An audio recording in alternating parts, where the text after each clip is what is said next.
How's it going, friends? Reckless Yugi here. Hope you guys are doing fantastic. Thank you guys very much for checking out the video. I do greatly appreciate it. And in this video, we're going to be doing a product review of these, which are a pair of headphones that I nicknamed the Poor Man Beats. And the reason why I call them the Poor Man Beats is because on the packaging, they proudly display super bass, and also you can get them cheap as hell. If you check out the Amazon link in the description, you'll be able to find them for about $17. But if you use the promo code right below that, you'll be able to knock off about another $7. So you can get these for about $10. So $10 for a pair of headphones that don't look too atrocious. The sound isn't that great, but it's $10. So really, you just kind of, get a really budget pair of headphones that aren't too bad for the price.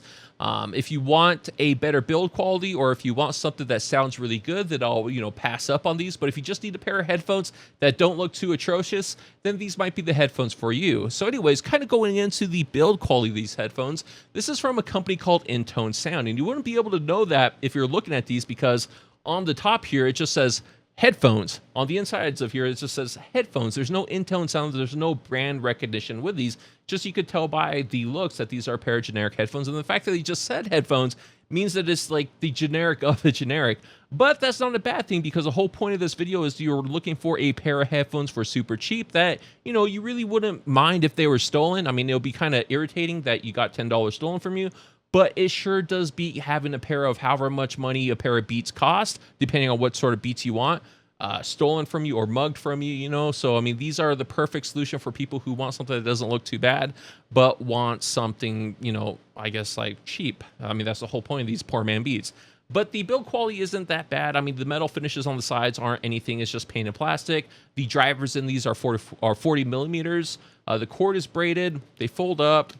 The headphones itself swivels because they sit right on top of your ear, but they only swivel vertically. They don't swivel horizontally. So if you put them on their head for a long time, it builds up a lot of pressure on the side of your ears. Now, they have padding on the sides, but I mean, it's just some cheap padding. The fact that it sits on your ear and it just pushes on the back ear kind of gets irritating over a while. The headband itself isn't something extremely comfortable. I mean, it's just like a piece of rubber that has air in between, so it has a little bit of a gap so it rests on your head, but it doesn't really need to be anything lavish because these headphones are super light.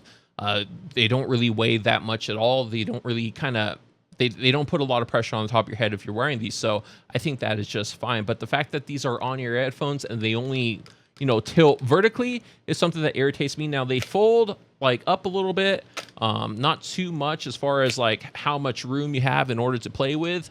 These are just the right size for my head. I have a very large head, so if your head is larger than mine, you might find that you're not going to be able to use these. Now, if you're curious about my head size, I wear a hat about 11 3/4. So if you wear something larger than that, then you might have issues with these.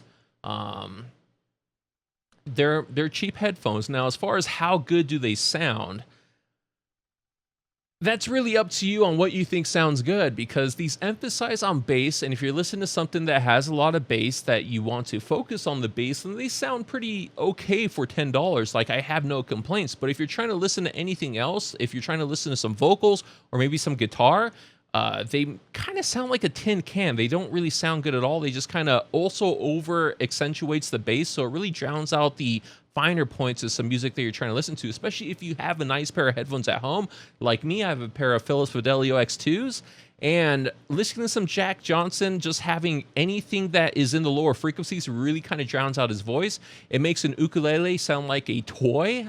So it really depends on the music that you're trying to listen to. If you're trying to listen to like a lot of string, vocals, maybe some higher end frequencies, it really kind of distorts that audio too. I noticed the higher the frequency go, the more distorted it sounds with these. But if you just listen to like beats, and if you like a rap or things like that, then these might be adequate for you. But for $10, there's not a whole lot of things I can expect from these. It's just cheap $10 headphones. I mean, that's the main selling point of these, is that they're cheap as hell and they don't look too horrendous.